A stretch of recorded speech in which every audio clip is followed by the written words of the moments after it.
નમસ્કાર, ગ્રાઉન્ડ રિપોર્ટમાં આપનું સ્વાગત છે। હું છું આપની સાથે સંધ્યા। બપોરે 11 થી 5 વાગ્યા સુધી ઘરની બહાર નીકળો છો તો સાચવજો, કારણ કે હવામાન વિભાગે હીટ વેવના વધુ એક રાઉન્ડની આગાહી કરી છે। તો હવામાન નિષ્ણાતોએ ચેતવણી આપી છે કે આ તો હજુ ટ્રેલર છે, ભીષણ ગરમીનો રાઉન્ડ હજુ બાકી છે।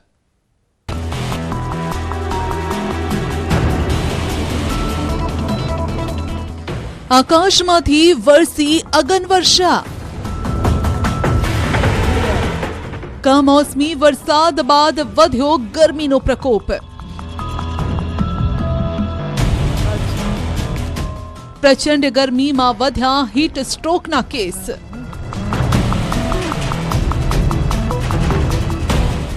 ગુજરાત સહિત સમગ્ર દેશમાં ગરમીનો પારો સતત વધી રહ્યો છે। રાજ્યમાં વેસ્ટર્ન ડિસ્ટર્બન્સની અસર ઘટતા રાજ્યમાં ઉત્તર પૂર્વના ગરમ પવનો ફૂંકાતા ગરમી વધી છે। આ સાથે આકાશમાંથી વાદળોનું પ્રમાણ પણ ઘટ્યું હોવાના કારણે તાપ સીધો જ લોકો પર કહેર વર્તાવી રહ્યો છે, જેથી આકરા તાપથી લોકો તોબા પોકારી ગયા છે। કમોસમી વરસાદ બાદ હવે ચારે બાજુથી અગનવર્ષા થઈ રહી છે। તેમાં પણ પોરબંદર અને જૂનાગઢ માટે હવામાન વિભાગે યલો એલર્ટ જાહેર કર્યું છે અને ઉષ્ણ લહેરની ચેતવણી પણ આપી છે।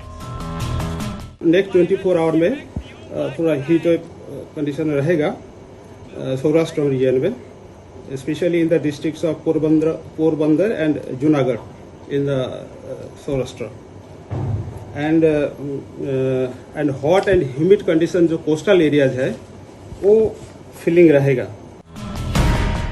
ગુજરાતના અમરેલીમાં 44 ડિગ્રી તાપમાન નોંધાયું। આ સાથે અમરેલી રાજ્યમાં સૌથી ગરમ સ્થળ પણ રહ્યું, જ્યારે કે રાજકોટ, સુરેન્દ્રનગર, મહુવામાં તાપમાનનો પારો 43 ડિગ્રીને પાર પહોંચ્યો, જ્યારે કે કેશોદ, જૂનાગઢ, ભાવનગરમાં તાપમાન 40 ડિગ્રીને પાર થયું છે।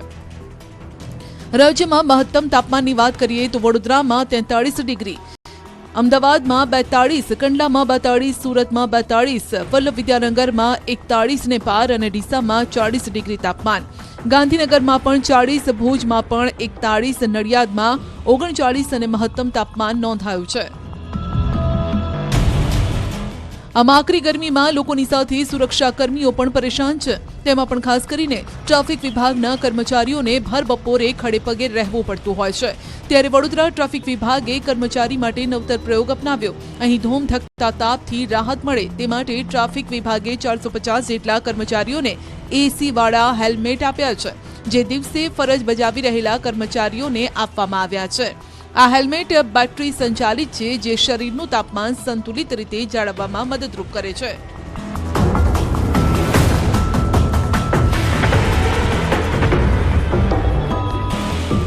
પ્રચંડ ગરમીમાં રાજ્યમાં હીટ સ્ટ્રોક સહિતના કેસ પણ વધ્યા છે। માત્ર રાજકોટ શહેરમાં જ 48 કલાકમાં 72 જેટલા લોકોની ગરમીના કારણે તબિયત લથડી ગઈ। જે દર્દીઓ નોંધાયા તેમાં ચક્કર આવવા, બેભાન થવા, પેટમાં દુખાવો અને ઉલટી ઉપકા થવાના કેસ વધ્યા છે।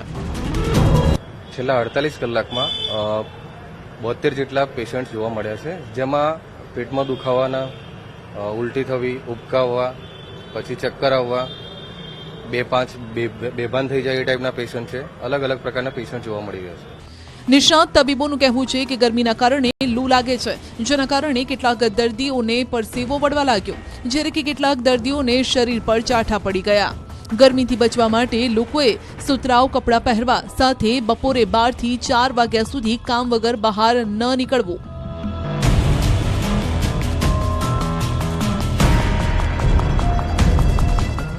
એક તરફ ગરમીનો પ્રકોપ છે તો બીજી તરફ દરિયો પણ ઉલાળા મારી રહ્યો છે। વલસાડના તિથલના દરિયામાં ભરતી સાથે પ્રચંડ મોજા ઉછળવાની ચેતવણીના પગલે કાંઠા પર જવા માટે પ્રતિબંધ છે। દરિયા કિનારા પર લોકોની અવરજવર પર રોક લગાવાઈ છે। સલામતીના ભાગરૂપે પોલીસનો પહેરો ગોઠવી દેવાયો છે। આ ઉપરાંત તિથલ ચોપાટી પર આવેલી ખાણીપીણીની લારી, સ્ટોલને પણ બંધ કરાવ્યા। મહત્વનું છે કે Indian National Centre for Ocean Information સર્વિસે દરિયામાં મોટી ભરતી સાથે પ્રચંડ મોજા ઉછળવાની શક્યતા વ્યક્ત કરી છે। દરિયા કિનારા નજીક જવું જોખમી સાબિત થઈ શકે છે। એવામાં સલામતીના ભાગરૂપે વલસાડ વહીવટીતંત્રએ દરિયા કિનારાની નજીક જવા માટે સખત મનાઈ કરી છે। સાથે જ જિલ્લાના 70 કિલોમીટર કાંઠા વિસ્તારમાં પોલીસ પેટ્રોલિંગ પણ વધારી દેવાયું છે।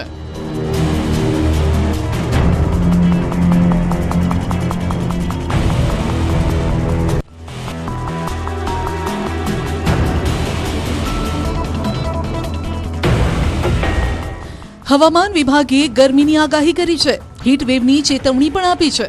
સાથોસાથ હવામાન નિષ્ણાત પરેશ ગોસ્વામીએ 25 એપ્રિલ સુધી આકરી ગરમી પડવાની શક્યતા વ્યક્ત કરી છે. હવામાન નિષ્ણાતનું માનીએ તો રાજ્યના 10 શહેરોમાં આગામી અઠવાડિયા સુધી ભીષણ ગરમી પડી શકે છે. 25 એપ્રિલ સુધી હીટવેવ એટલે કે જે ગરમીની અંદર કોઈ ખાસ મોટી રાહત મળે તેવી સંભાવનાઓ નથી. હમણાં આ તાપમાન છે એ સરેરાશ સામાન્ય કરતા 2 ડિગ્રી ઊંચું રહે તેવી શક્યતાઓ છે. ખાસ કરીને જોવા જઈએ તો આ એપ્રિલ મહિનાનું ત્રીજું અઠવાડિયું ચાલી રહ્યું છે અને એપ્રિલ મહિનાના ત્રીજા અઠવાડિયાની અંદર જે સામાન્ય એટલે કે નોર્મલ ટેમ્પરેચર હોવું જોઈએ એમના કરતા 2 ડિગ્રી તાપમાન છે એ અત્યારે આપણે ઊંચું ચાલી રહ્યું છે. પરેશ ગોસ્વામીના મતે રાજકોટ, અમરેલી, જૂનાગઢ, સૌરાષ્ટ્રમાં તાપમાન ઊંચું રહેશે, જ્યારે કે મધ્ય ગુજરાતમાં અમદાવાદ, આણંદ, ગાંધીનગર, કપડવંજમાં વધુ ગરમી પડશે. આ તરફ ઉત્તર ગુજરાતમાં હિંમતનગર અને ઈડરમાં પણ કાળઝાળ ગરમીની આગાહી છે. પરેશ ગોસ્વામીએ તો ત્યાં સુધી કહ્યું છે કે કેટલાક વિસ્તારોમાં તો 44 ડિગ્રી સુધી તાપમાન પહોંચી જશે. આ તો થઈ એપ્રિલ મહિનાની વાત, પરંતુ હવામાન નિષ્ણાત પરેશ ગોસ્વામીનું માનીએ તો મેમાં એપ્રિલ કરતાં વધુ તાપમાન જોવા મળશે અને ભીષણ ગરમીમાં શેકાવા માટે તૈયાર પણ રહેવું પડશે. 17 એપ્રિલ થી 25 એપ્રિલનું આ જે સેશન છે આ સેશનની અંદર આપણે સખત ગરમીનો સામનો કરવો પડશે. હીટવેવનો રાઉન્ડ ચાલી રહ્યો છે, આની અંદરથી હમણાં કોઈ રાહત નહીં મળે. છેલ્લે અંતમાં દરેક મિત્રોને મારે એ પણ જણાવવાનું છે કે 17 થી 25 એપ્રિલનો રાઉન્ડ છે એની અંદર ગરમી સહન કરવાની પ્રેક્ટિસ કરજો, કેમ કે મે મહિનાની અંદર આના કરતાં પણ ભયંકર ગરમી જોવા મળે તેવી પણ શક્યતાઓ હાલ અમને દેખાઈ રહી છે. મહત્વનું છે કે રાજ્યના કેટલાક વિસ્તારોમાં માવઠું ત્રાટક્યું હતું અને ત્યારબાદ ભારે બફારા સાથે કાળઝાળ ગરમીની શરૂઆત થઈ. સવારે 9 વાગ્યાથી જ આકાશમાંથી આગ ઝરતી ગરમી શરૂ થઈ જાય છે. મોડી સાંજ સુધીમાં લોકો ગરમીથી તોબા પોકારી જાય છે. એટલે જ બપોરના સમયે શહેરના રસ્તા પર જાણે કરફ્યુ લગાવાયો હોય તેવી સ્થિતિ સર્જાય છે. આ તરફ લૂથી બચવા માટે પણ લોકો ઠંડા પાણી, શેરડીના રસથી રાહત મેળવી રહ્યા છે. નિષ્ણાતોનું માનીએ તો બપોરના 12 થી 5 વાગ્યા સુધી લૂની અસર વધુ હોય છે. લૂથી બચવા માટે પ્રવાહી વધારે પીવું જોઈએ. પીવાનું પાણી ચોખ્ખું હોવું જોઈએ, નહીતર ઝાડા ઉલટીના કેસમાં વધારો થઈ શકે છે. આ ઉપરાંત ORS સાથે રાખવું જોઈએ. બ્લડ પ્રેશર, ડાયાબિટીસના દર્દીઓ અને નાના બાળકોને વધુ અસર થઈ શકે છે, જેથી બની શકે તો તેમણે આ સમયગાળા દરમિયાન બહાર નીકળવાનું ટાળવું જોઈએ.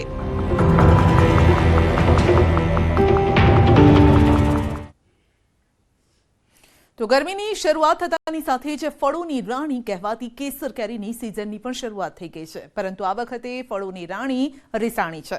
આંબા પર આવેલા મોર સુકાઈ જતા કેરી પકવતા ખેડૂતો મુશ્કેલીમાં મુકાઈ ગયા છે. મોસમના મારથી ગીરના અમૃત કેરીનું ઉત્પાદન ઘટશે, એટલે આ વખતે કેસરના રસિયાઓને કેરીનો સ્વાદ કડવો લાગશે.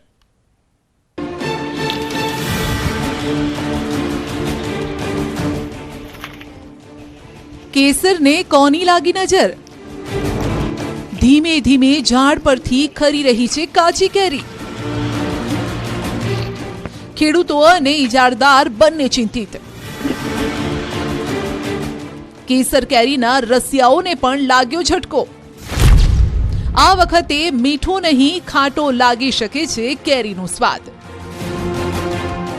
ટૂંક સમયમાં ગીરની પ્રખ્યાત કેસર કેરી બજારમાં આવશે, પરંતુ તે પહેલા ખેડૂતો ચિંતામાં છે, કારણ કે આંબાને લાગ્યો છે ખરડનો રોગ. જી હા, આંબા પર કેરી મોટી થાય અને પાકવા પર આવે તે પહેલા જ ધીમે ધીમે ઝાડ પરથી કાચી કેરી ખરી રહી છે. તો ઓછામાં પૂરું આંબા પર વેજીટેટિવ ગ્રોથ આવવાથી નવી કૂંપણો ફૂટવા લાગી છે, જેથી બજારમાં કેરી ઓછી આવવાની સંભાવના છે. આ દ્રશ્યો જુઓ. ગીર સોમનાથ જિલ્લાના ગીર વિસ્તારમાં આંબાવાડીમાં કંઈક આવી હાલત છે.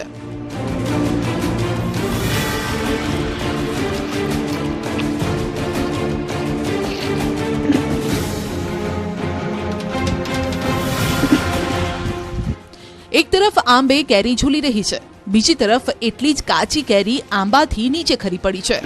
પાકતા પહેલા જ આટલા મોટા જથ્થામાં કેરી ખરી પડતા ઇજારેદાર ચિંતામાં છે.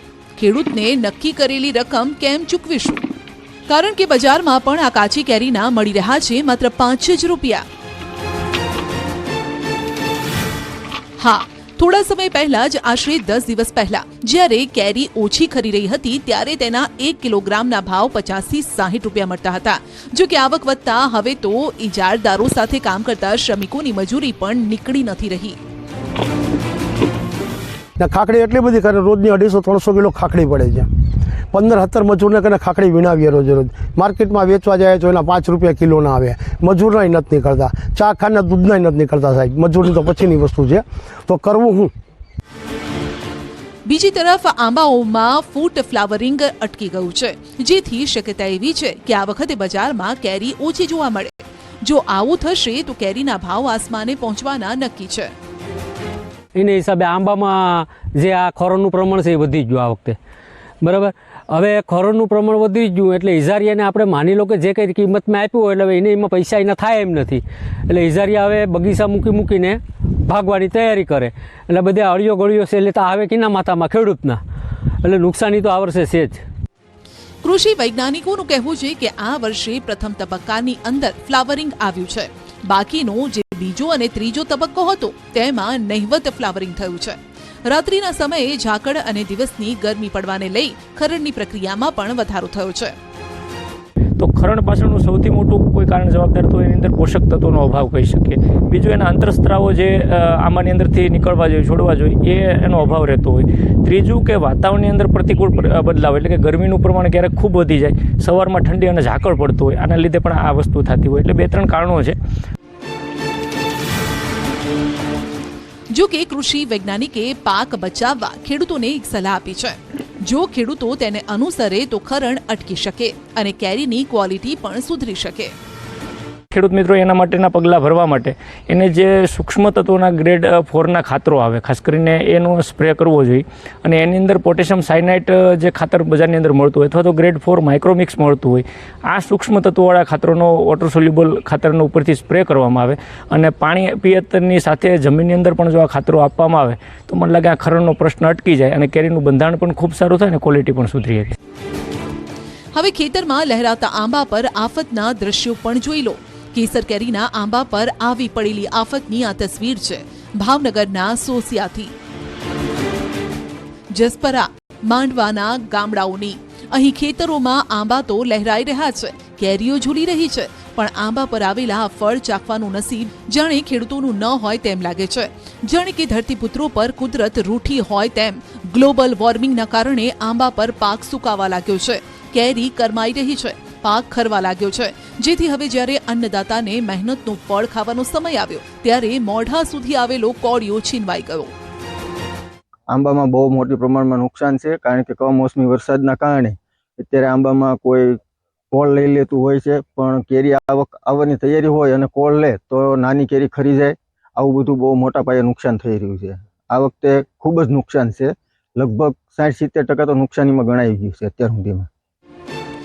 ભાવનગરના સોસિયા, જસપરા, માંડવા સહિતના વિસ્તારમાં જળવાયુ પરિવર્તનના કારણે કેરીનો પાક નિષ્ફળ ગયો છે.